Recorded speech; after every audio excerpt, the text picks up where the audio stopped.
O pastor batista, muito conhecido, John Piper, relata uma história maravilhosa, mas forte também. O pastor John Piper relata de que o grupo de tradutores do Instituto Wycliffe, que envia pessoas para todos os lugares do mundo traduzindo Bíblias em lugares onde as traduções ainda não chegaram, enviou certa vez, diz o pastor John Piper em um de seus sermões, em 1994,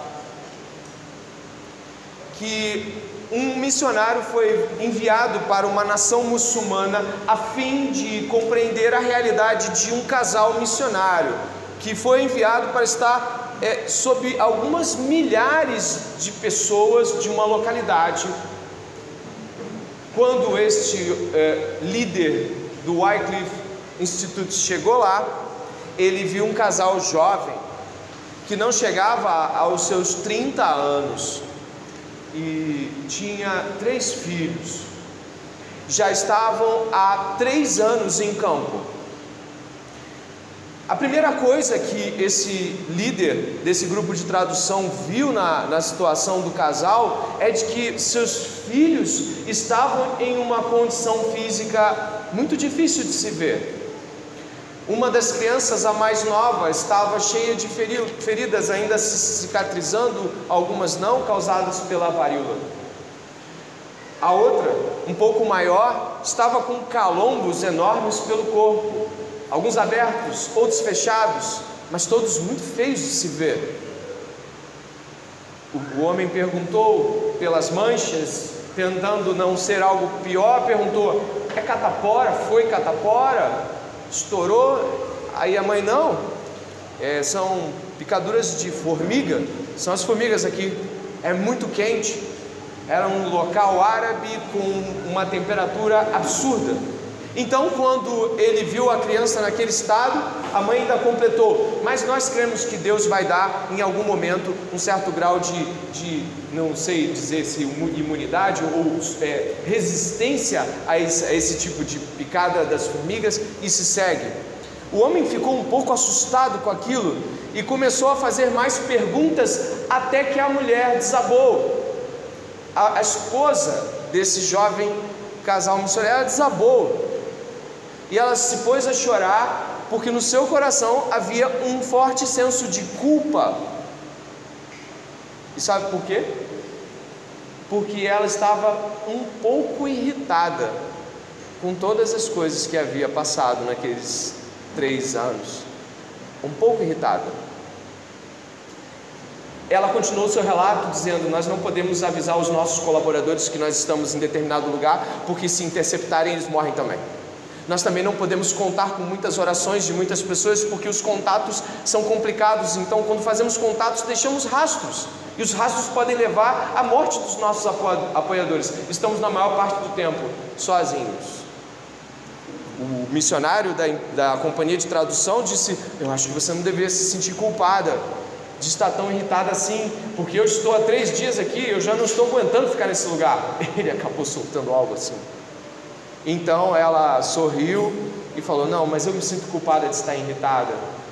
E aí ele passou mais alguns dias com a família e reparou que a parte esmagadora do tempo eles estavam cantando, brincando e perfeitamente alegres no Espírito Santo.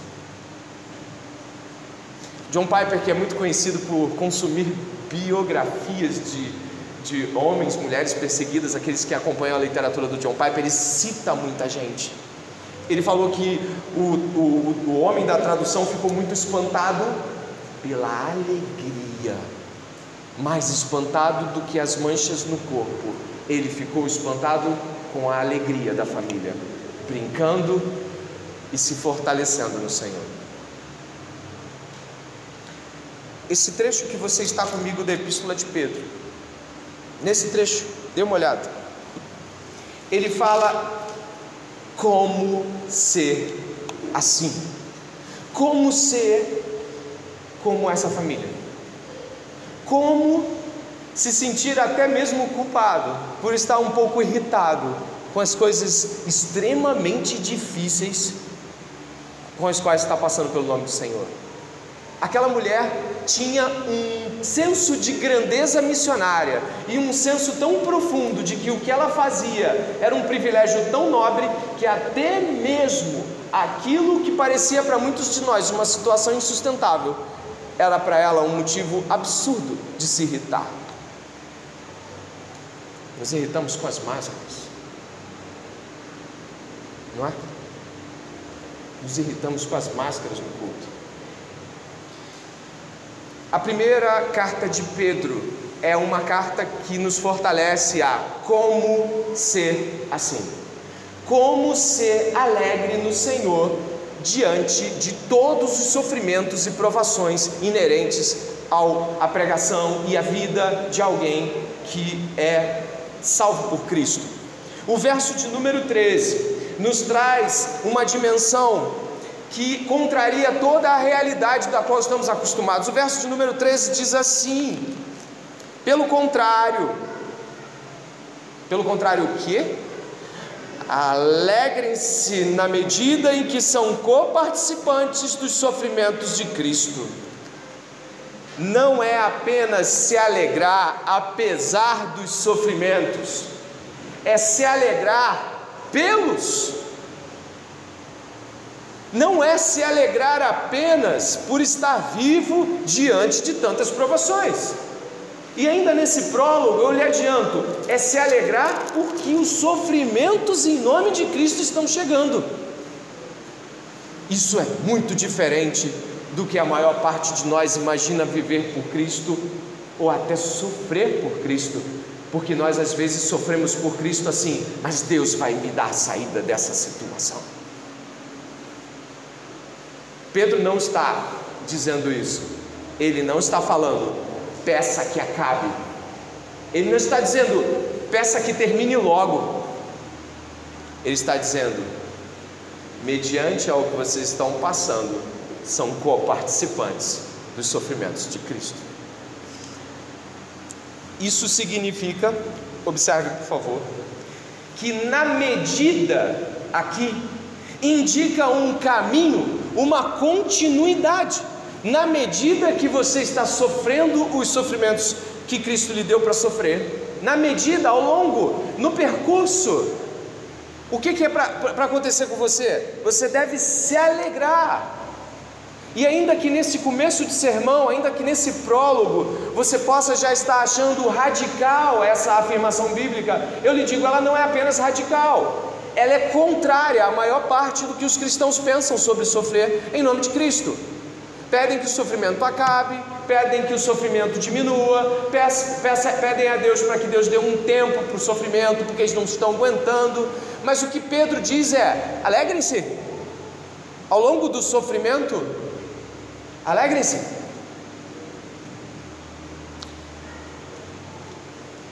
Samuel Rutherford, um grande homem de Deus do passado, tem uma frase maravilhosa.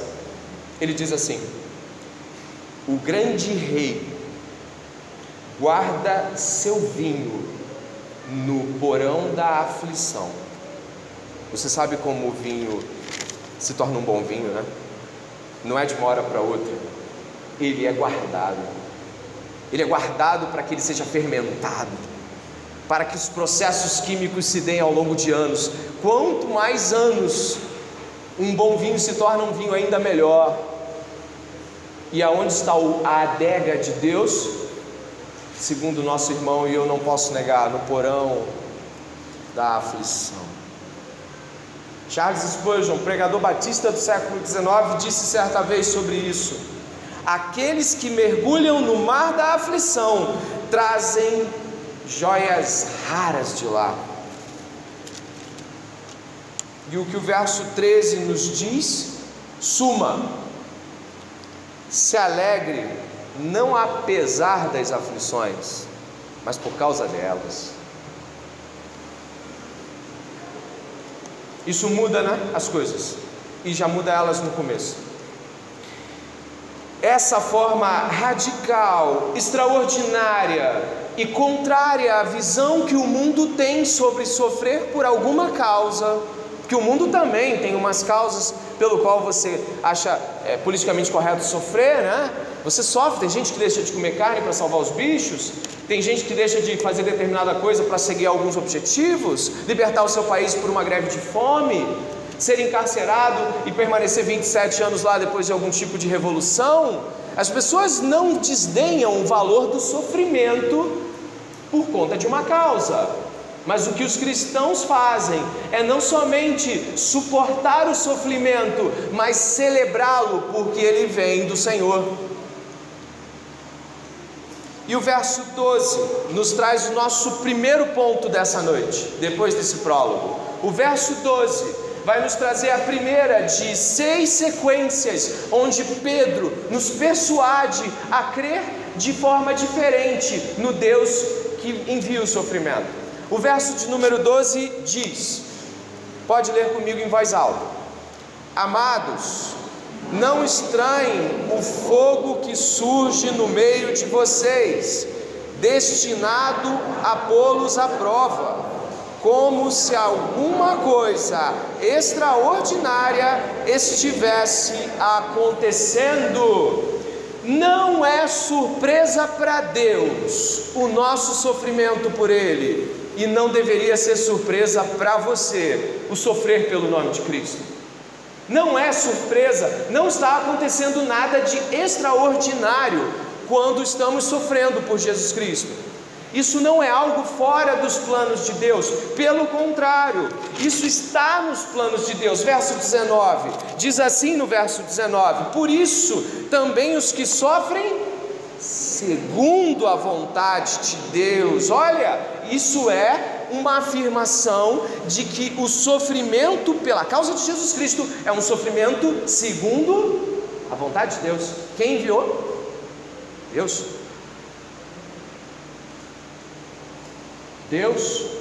Deus envia um tipo de sofrimento que glorifica o nome de Deus em Cristo.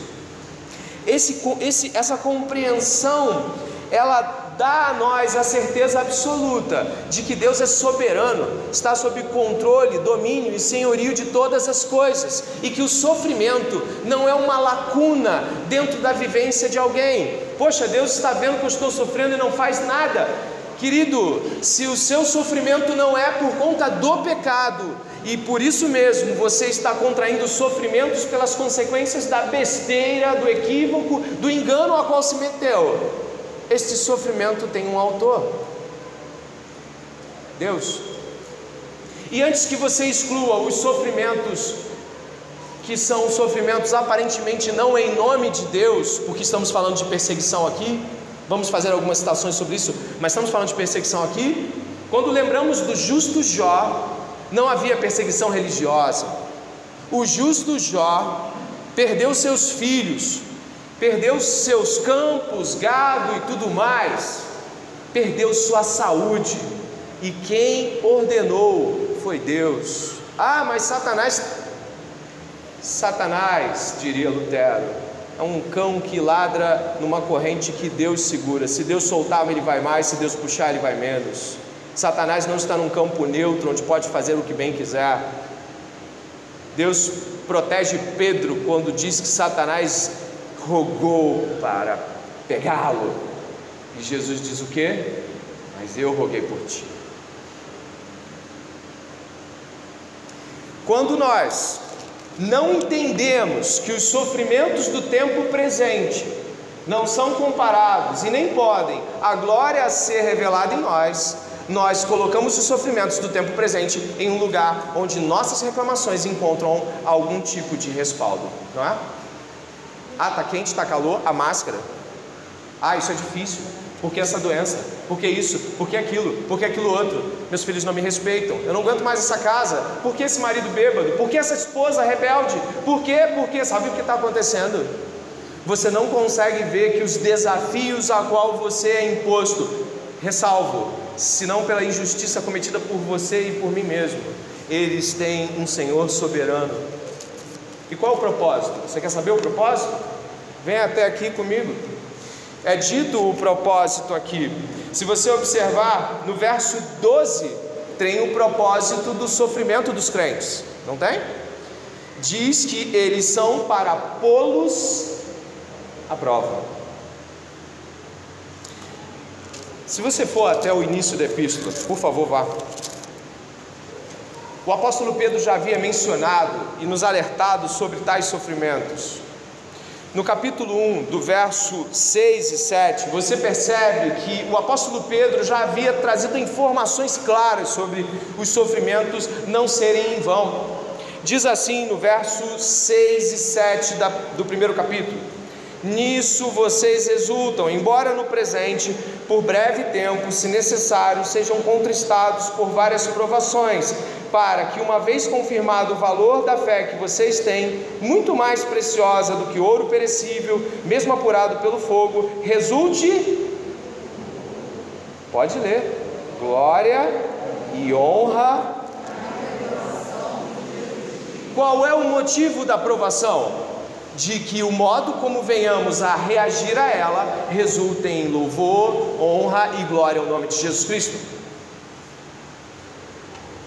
Qualquer tentativa de isolar os sofrimentos desse mundo e deixá-los longe da vontade de Deus, do domínio de Deus ou das nossas responsabilidades pelos nossos pecados, é mera tolice. No verso 17, nós temos que há um fim para os sofrimentos, ou um começo para os sofrimentos de outros. O verso 17 diz: porque chegou o tempo de começar o juízo pela casa de Deus, e se começa por nós, ou seja, se começa pelos crentes, qual será o fim daqueles que não obedecem ao Evangelho de Deus? E se é com dificuldade que o justo é salvo, que será do ímpio e do pecador? Deus enviou sua palavra ao mundo. Aquele que crê será salvo, e quem não crê será condenado. Existem sofrimentos infligidos e colocados em nós por Deus, mas eles são temporais, eles acabam.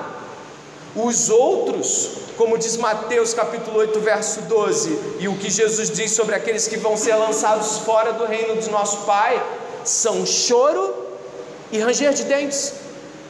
Os sofrimentos aqui estão para os dois lados, mas os sofrimentos que os crentes passam, terminam, têm prazo de validade, acabam. Então Pedro se assusta ao imaginar que podemos nos surpreender com tais sofrimentos. Não sabemos se essa epístola é de 62, 63 ou 64 no primeiro século. Se ela for ali de 63 e 64, nós podemos talvez imaginar uma alusão ao fogo que Nero colocou nos cristãos embebidos em betume, pendurados nas paredes dos seus jardins. Esses cristãos que foram acusados de terem queimado Roma, de danificado a cidade, de trazerem transtorno e de serem a causa dos males da cidade, foram trazidos pelo imperador diante dele, julgados como criminosos e colocados amarrados em betume, uma espécie de petróleo mal refinado, e colocados amarrados em seus jardins como tochas. Talvez Pedro queira dizer isso sobre o fogo que arde naquele momento, mas ainda que não quisesse, podemos lembrar desses irmãos que padeceram. E quando falamos de sofrimentos assim, parece que nossos padecimentos são fichinha, não? Parece que são pequenos, né? Quem está no meio do sofrimento sabe o tamanho dele. Então não vamos fazer uma escala de sofrimentos, mas pense bem no que nossos irmãos já passaram e passam pelo nome de Jesus. Quando eu estava verificando o site do Portas Abertas hoje, eu vi famílias e mais famílias de pastores mortos. Eu vi relatos de gente cantando enquanto era cortado em pedaços. Eu falei: Senhor, como eu posso ser salvo? Sou um baita de um covarde. Tenho medo de me lançar tenho medo de deixar de trabalhar e passar fome sendo um pastor integral muitas vezes. Tenho medos tolos. Por que, Senhor?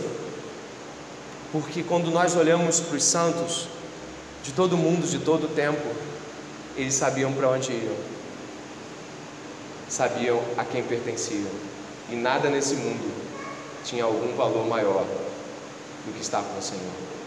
e iam cantando, e ainda vão. Dessa forma, irmãos, sabe o que nós temos para os crentes?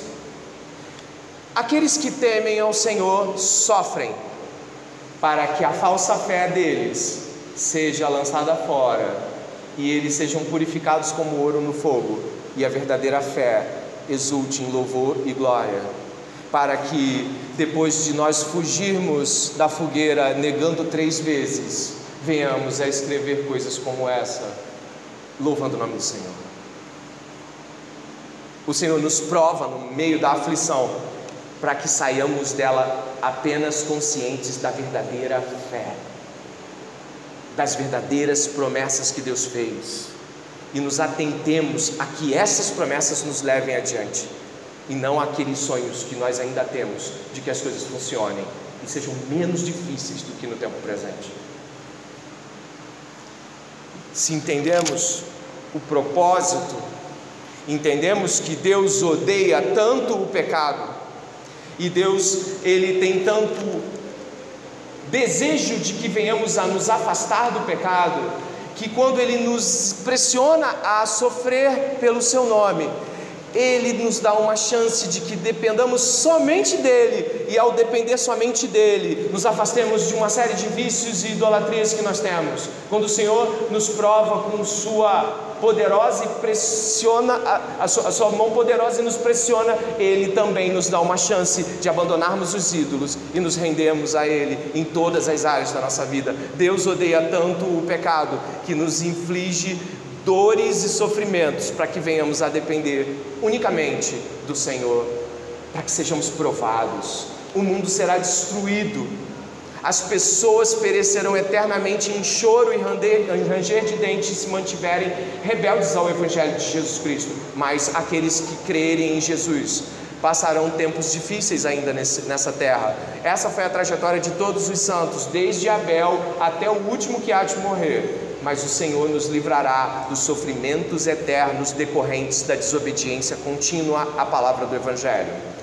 Algumas pessoas que estão aqui hoje estão sendo lembradas daquilo que perderam no começo. Outras estão ouvindo pela primeira vez de que Deus usa o sofrimento como Ele bem entende, a fim de nos separar de nossos pecados, tirar a falsa fé e nos fazer louvar apenas e unicamente por Jesus Cristo. Porque quando nós estamos sofrendo, nada nos agrada, e aí o louvor genuíno brota de alguém que se agrada apenas dele. O segundo ponto que eu gostaria de ressaltar, que se encontra no verso de número 13, onde diz, e você lê comigo: pelo contrário, leia: alegrem-se na medida em que são coparticipantes dos sofrimentos de Cristo, para que também na revelação de sua glória vocês se alegrem exultando.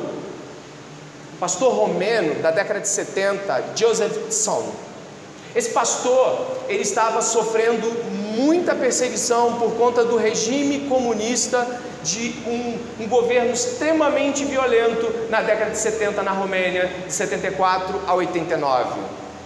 E esse pastor foi espancado inúmeras vezes. Esse pastor Joseph, ele certa vez, falando sobre os espancamentos, ele sobreviveu aos espancamentos, e ele, não sei se ainda é vivo, mas era vivo até a década de 90, início dos anos 2000. Esse pastor falou o seguinte acerca dos sofrimentos. Ele disse assim: eu sou uma extensão de Jesus Cristo, ele sofre também através do meu corpo, não é o meu sofrimento, só tive a honra de compartilhar dos seus sofrimentos. Venha comigo a Filipenses, capítulo 1, verso 29, marcando Pedro, porque vamos voltar. A epístola está bem próxima, um pouco antes de você, Filipenses, estar por aí, e vá até o capítulo 1, no verso 29, e leiamos todo o verso 29, numa certeza de que Deus quer que a gente leia, para entender o tamanho do privilégio que é sofrer pelo nome do Senhor. Filipenses, capítulo 1, verso 29 e 30, leiamos: porque vocês receberam a graça de sofrer por Cristo, e não somente de crer nele, pois vocês têm o mesmo combate que viram em mim, e que agora estão ouvindo que continuo a ter. Como o apóstolo Paulo chamou os sofrimentos? Graça. Sabe o que é graça? Popularmente conhecida como favor imerecido. Você não merecia sofrer por Jesus, mas Ele decidiu que lhe daria essa graça. Como alguém que reclama dos sofrimentos pode achar graça no sofrimento? Não é impossível. Os sofrimentos que Deus em Cristo compartilha conosco são uma dádiva concedida por Deus, para que venhamos, em semelhança a Cristo, padecer pela verdade, dar testemunho da verdade. E como Paulo diz: olha, vocês veem que eu vivo isso, vocês veem que eu apanho e saio cantando na prisão, vocês lembram disso? Vocês já ouviram falar? E nós também já ouvimos falar disso. Se eu e você não conseguirmos compreender esta noite, ressignificar pelo poder do Espírito Santo, de que sofrer pelo nome dele é graça, teremos um problema terrível, porque Deus quer nos dar esta graça.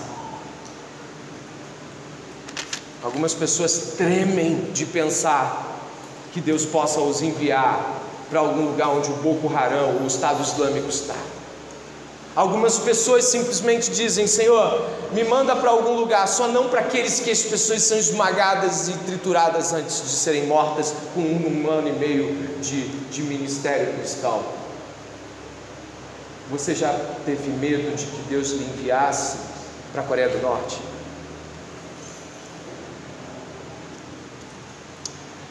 Quando nós ouvimos palavras como essa, de que sofrer pelo nome de Jesus é uma graça, nós olhamos para dentro de nós e vemos que reclamamos até quando os parentes nos alvejam. Reclamamos até mesmo quando as pessoas da faculdade não estão gostando porque a gente é crente. Reclamamos porque alguém não nos chama para aquilo que gostaríamos, porque somos cristãos. Reclamamos porque os cristãos não têm acesso a... Nossa, nós não somos aqueles que a academia quer ouvir. Lastimável você ficar doído com isso.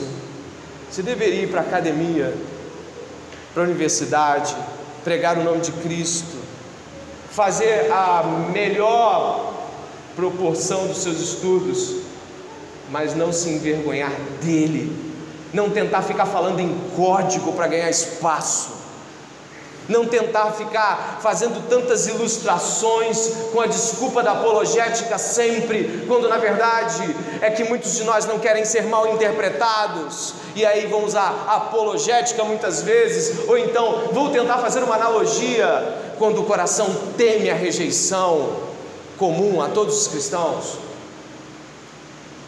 Tememos ser escancaradamente cristãos, porque tememos ser rejeitados como ele foi. Se sofrermos com ele, seremos glorificados por ele. Mas se nos envergonharmos dele, ele se envergonhará de nós diante do Pai. Palavras do Senhor. Cuidado com palavras como essa. Elas são promessa tanto quanto aquelas que você sonha da cidade de ouro e da morte nunca mais. Promessas como: se você se envergonhar de mim, eu vou olhar para o meu pai e dizer: eu não te conheço.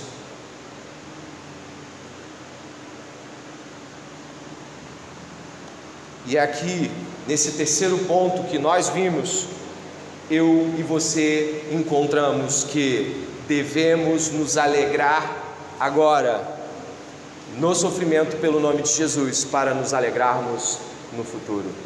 Sabe, aqui tem algo interessante, e eu peço que você marque Pedro, porque Jesus Cristo nos dá uma boa prova do que é isso em Hebreus, capítulo de número 12. Rapidamente, ao olharmos Hebreus, capítulo número 12 de Hebreus, sabe o que nós encontramos? nós encontramos Jesus diante do sofrimento, diante daquilo que viria a esmagá-lo, envergonhá-lo e torturá-lo diante das pessoas. E olha o que está em Hebreus, capítulo 12, verso 2: olhando firmemente para o autor e consumador da fé, Jesus, o qual, em troca da alegria que lhe estava proposta, suportou a cruz, sem se importar com a vergonha, e agora está sentado à direita do trono de Deus. Portanto, pensem naquele que suportou tamanha oposição dos pecadores contra si mesmo, para que vocês não se cansem e nem desanimem. Todo o contexto fala da luta contra o pecado. E nós, olhando para Jesus, que olhou para o futuro e não viu não dor. Jesus não ficou assim, não vai doer. Ele não fez confissão positiva.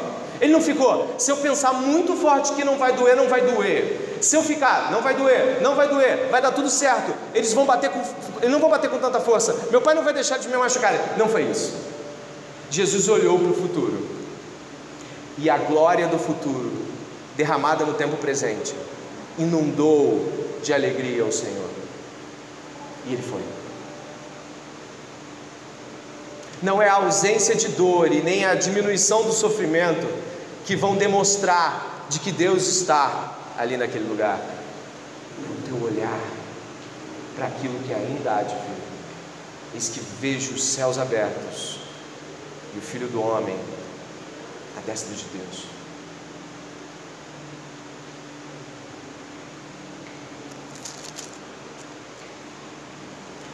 O quarto ponto, verso 14.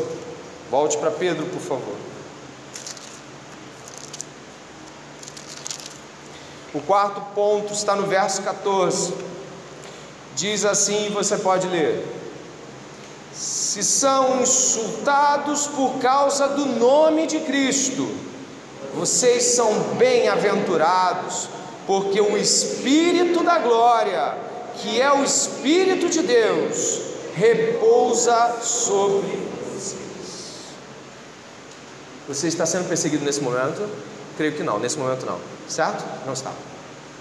A maioria aqui talvez nem esteja, mesmo que volte para casa. Uma maioria razoável, mesmo que volte para o trabalho, ou para a universidade, ou para a escola, também não está. Uma porcentagem bem razoável, voltando para seus familiares, diretos e indiretos, talvez também não sejam perseguidos, não estejam sofrendo duramente por causa de Jesus, sejam sofrimentos passados, mas Deus quer nos dar a graça de sofrermos como o Senhor. E sabe o que nos apavora em momentos quando graça de sofrer pelo Senhor vem? É que nós pensamos: mas meu Deus, a vida de todos ao meu redor está indo razoavelmente bem, as coisas estão acontecendo, pessoas estão tendo seus filhos, elas estão se casando, elas estão construindo patrimônio, elas estão estudando, a coisa está fluindo. Deus, o que será de mim se minha entrega for de tal forma? Alguns podem pensar: Deus, eu tenho medo de ir para os piores lugares, eu tenho medo, Deus, me manda com mais alguém, não me manda sozinho, é a única coisa que eu te peço, me manda com algum irmão. Nós tememos se Deus vai ser Deus no futuro. Existe uma promessa aqui, você viu?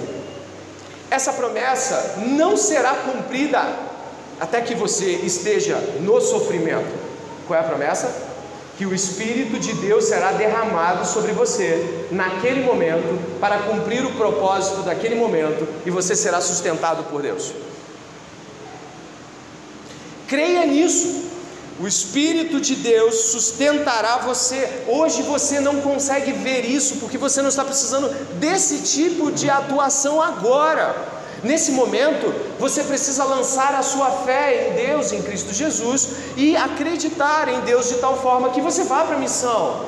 Alguns aqui certamente são tentados a não ser tão missionários assim, são tentados a temer a sustentação que vão receber no futuro, por parte de quem quer que seja. Alguns de nós, e eu me incluiria, temem pelos seus filhos, o que será deles?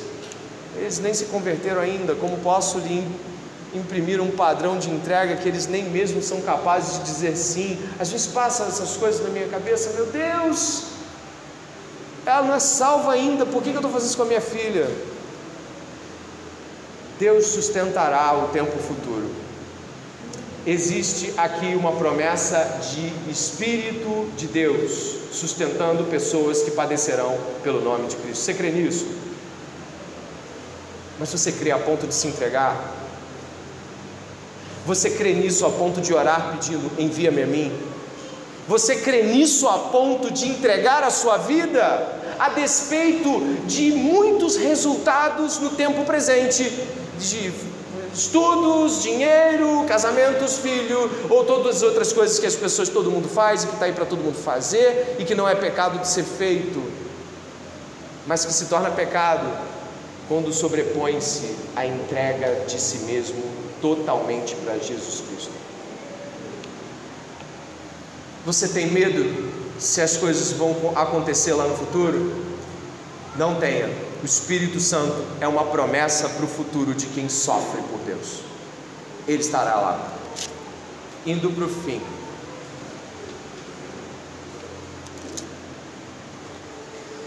Esse é algo profundo nos versos de número 15 e 16. Leia comigo. Que nenhum de vocês sofra como o assassino, ou ladrão, ou malfeitor, ou como quem se mete na vida dos outros, mas se sofrer como cristão, não se envergonhe. Pelo contrário, glorifique a Deus por causa disso. De todos aqui, se intrometer na vida de outros é talvez um objeto de maior disputa teológica. Alguns filósofos da época, chamados céticos, muitas vezes por comportamentos relacionados ao que os cristãos também faziam em termos éticos, uma coisa ou outra, os cristãos eram às vezes acusados de ser como os filósofos céticos. Mas no geral, o que nós entendemos do verso 15 é o quê?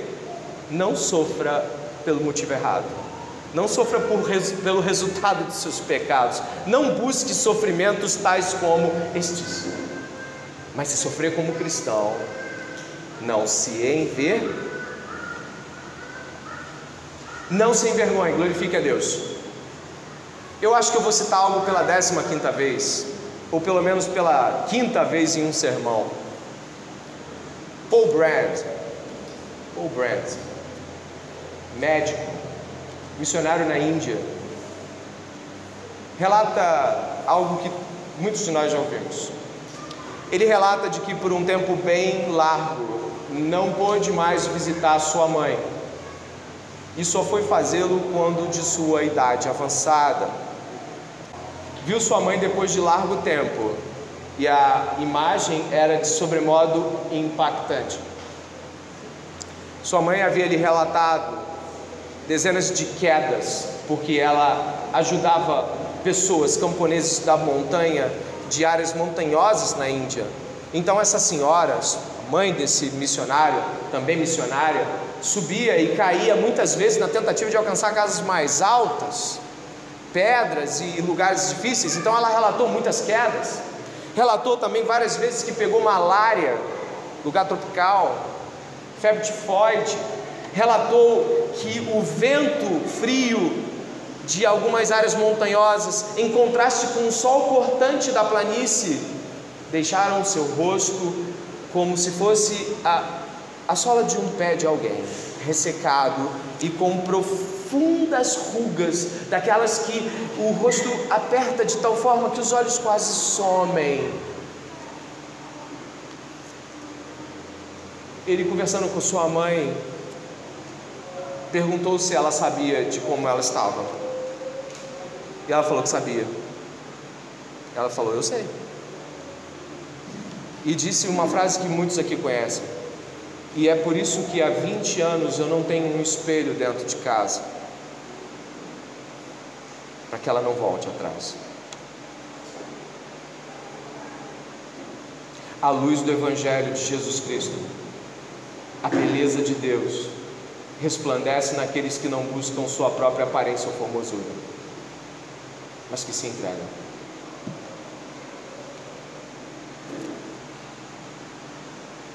Em contraste com as nossas vaidades, essa senhora era mais bonita do que todas as damas, talvez, aqui. Se nós não entendermos o significado de relatos de vida como esse, possivelmente falaremos sobre as mesmas coisas daqui a 20 anos, ainda na tentativa de começá-las. Se não estivermos hoje dispostos a sofrer pelo nome de Jesus Cristo, temo que pregações como essa apenas emocionem e tirem algumas lágrimas de pessoas que sabem que não se entregam dessa forma, que não vivem dessa forma e que vão terminar o culto dizendo: a pregação falou muito comigo. E você tomou que decisão após essa pregação? Finalizando, 6º ponto, verso de número 19, já trabalhamos 17 e 18, leia comigo. Por isso, também os que sofrem segundo a vontade de Deus, entreguem a sua alma ao fiel Criador, na prática do bem. Paulo diz em Efésios que fomos criados para o louvor da sua glória, que fomos criados para a prática do bem, que fomos criados como uma poesia de Deus para que esse mundo conheça a verdade. Jesus fala em Mateus de que os homens nos conheceriam e resplandeceria em nós, através das nossas obras, a beleza, o brilho e a grandeza do Senhor, e eles glorificariam a Deus. Não é discutível a ideia de que cristãos devem fazer o bem e são ordenados a fazer o bem todo o tempo. Mas aqui eu gostaria de me ater à questão de que Pedro nos ordena a confiar em Deus. A confiar em Deus. Confiar em Deus significa que Ele cumprirá cabalmente cada uma das promessas que foram feitas nesse culto. Se foram dignamente e corretamente pregadas, Deus tem compromisso com elas e irá cumpri-las, tanto as de juízo e ranger de dentes, quanto as de sustentação em meio a torturas, ausência de comida, filhos mortos por causa do Evangelho e todo tipo de sofrimento. Haverá alegria em meio ao campo missionário, porque Ele é fiel. Haverá lutas que vão lhe fazer pensar, como diz o apóstolo Paulo, de que a vida talvez fosse acabar. Na 2ª epístola aos Coríntios, a vida talvez fosse acabar naquele momento, mas Deus sustentou.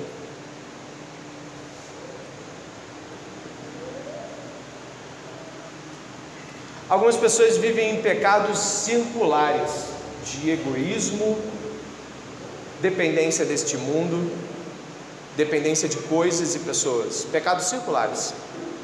Necessidade de afirmação visual, necessidade de um corpo sarado, necessidades sexuais distorcidas, e parece que não saem desse ciclo, e ficam nesse ciclo.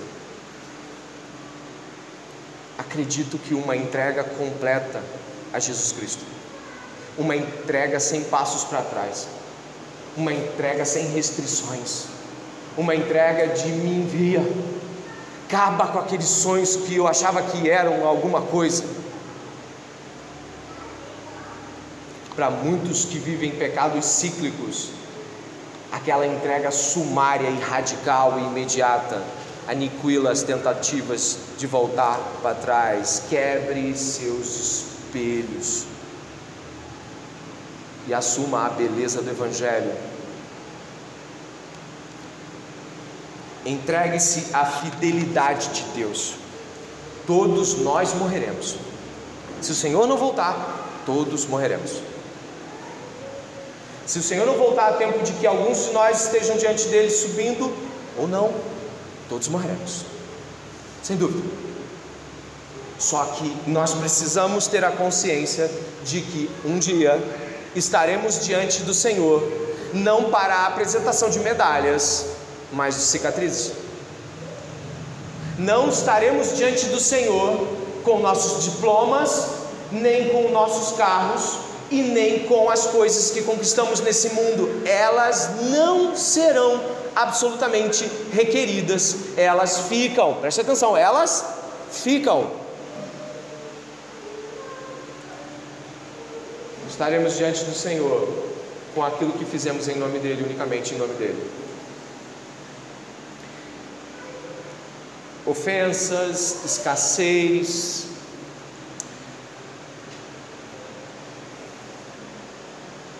certa vez eu estava tentando ajudar a minha filha mais velha a tirar uma farpa.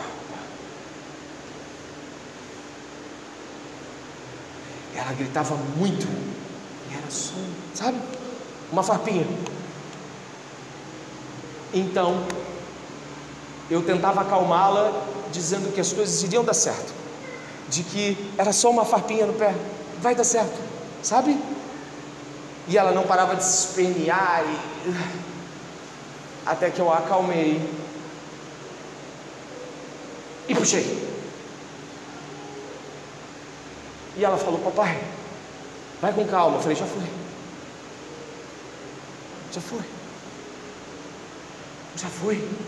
Ela está confirmando lá, já foi. Sabe por quê? Se ela tivesse confiado em mim, já tinha ido. Todo aquele carnaval, aquele sofrimento, aquela dor, aquela angústia eram desnecessários. Era só ela confiar em mim. Você confia em Deus?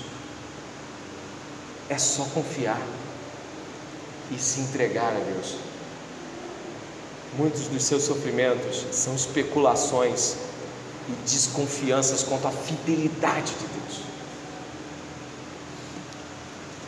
Se você tem Cristo como seu único Senhor e Salvador, se você foi salvo por Jesus Cristo, você não está temendo, ou pelo menos não está temendo tanto quanto antes, os sofrimentos. Você está até com uma curiosidade de: será? Ou envia-me a mim? Ou pode estar havendo um grande conflito no seu coração essa noite, um conflito daqueles terríveis, um conflito daqueles que você sabe que não basta dizer para Jesus que você está deixando tudo, que você vai ter que falar para pessoas, porque elas vão cobrar o teu deixar tudo. Mas você não disse que tinha deixado tudo? Elas vão ser testemunhas de uma fala que você sabe que de repente, do jeito que você é, se ficar só entre você e Deus, é capaz de você nunca mais dizer a ninguém. Eu sugiro que você abra a boca e confesse aos irmãos: eu entreguei tudo a Ele, eu entreguei tudo a Ele, eu entreguei tudo a Ele essa noite, eu entreguei tudo a Ele, os medos foram embora, eu sou dele, eu quebrei os espelhos, eu queimei os navios, eu não volto mais, eu entreguei a Ele. Se você não tem o Senhor Jesus, você pode estar sendo enganado pela ausência de alguns sofrimentos, ou pode estar vivendo sofrimentos dos quais quer fugir.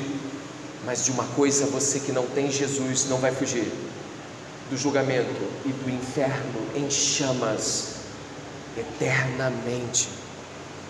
Você pode sair daqui essa noite e fugir de falar sobre isso com alguém. Você pode sair daqui essa noite e não querer pensar sobre isso, mas vai fugir por 10, 20 ou 30 anos. Mas um dia estará diante do teu Criador, que lhe pedirá as contas. O Senhor fala conosco essa noite. Convoca os missionários ao posto. Pergunta qual motivo tem sido o motivo que leva as suas buscas essa noite por essa igreja, ou mesmo pela igreja do Senhor. Te leva a pensar de que a ausência de sofrimentos pelo nome de Cristo podem indicar algo que você nega, mas que você não pode negar a Bíblia. O pregador, você pode fugir dele, ao Espírito Santo e a Bíblia não. A ausência contínua, ininterrupta de sofrimentos pelo nome de Jesus pode indicar a sua covardia em encarar os seus pecados, ou mesmo a sua não conversão, porque todos aqueles que quiserem de fato viverem piedosamente padecerão perseguições. Pare de pedir que elas vão embora, pare de pedir que elas diminuam. Agradeça a Deus por elas, e que nessa noite o Espírito Santo possa ter trabalhado no seu coração. Oremos.